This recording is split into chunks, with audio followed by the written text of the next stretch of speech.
Her eyes started sparkling with a sad, strange longing.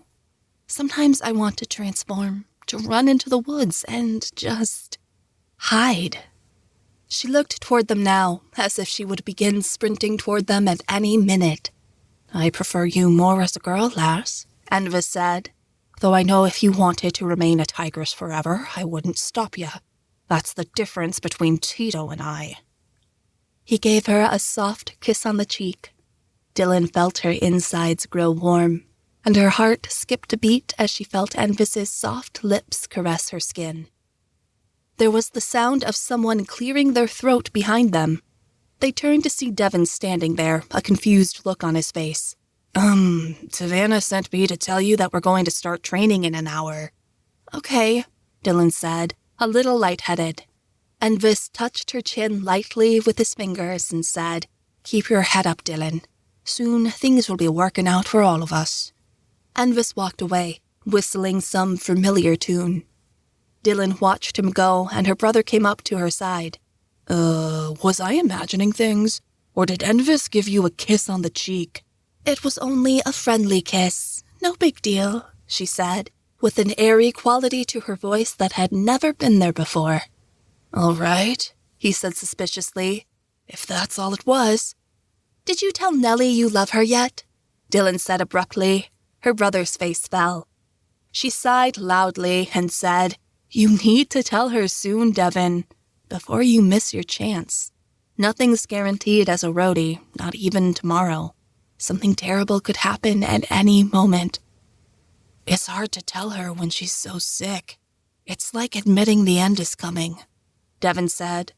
I'll do it soon, I promise. You better, Dylan said. She stretched her arms. Tell Savannah I'll be there. I want to run. Are you going to be fine alone?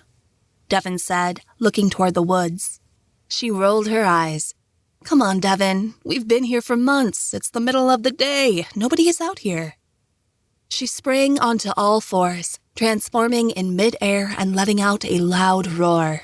She then ran through the trees, her claws ripping up the ground as she weaved intricately through the forest.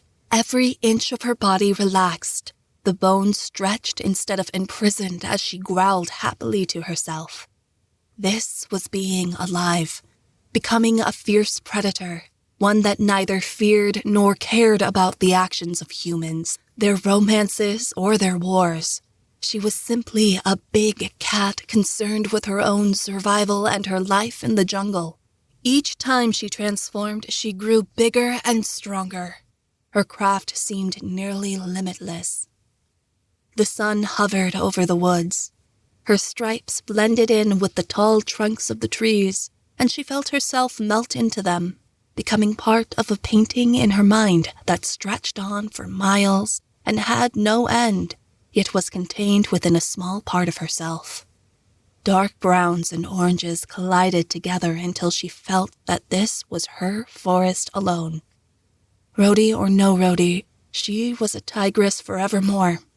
This part of herself felt equal to her soul, and she reveled in it.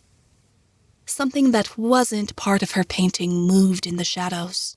She shouldn't have seen it, but the vision was more a part of her heart than a part of her head. A creature, a thing, was moving out there. She stopped running and crept low to the ground, her belly slinking through the dirt until she came to a little clearing where a dirty pond lay, only sustained by a tiny trickle of a creek. There was a crack in the branches, and she looked up. The girl she knew would be sitting there all along was staring at her, crouched in the trees with eyes that were the griffin's. Saffron beamed. Hello, tigress. The griffin leapt from the trees, transforming in midair and latching her talons into Dylan's sides, plunging both of them into the depths of the pond below.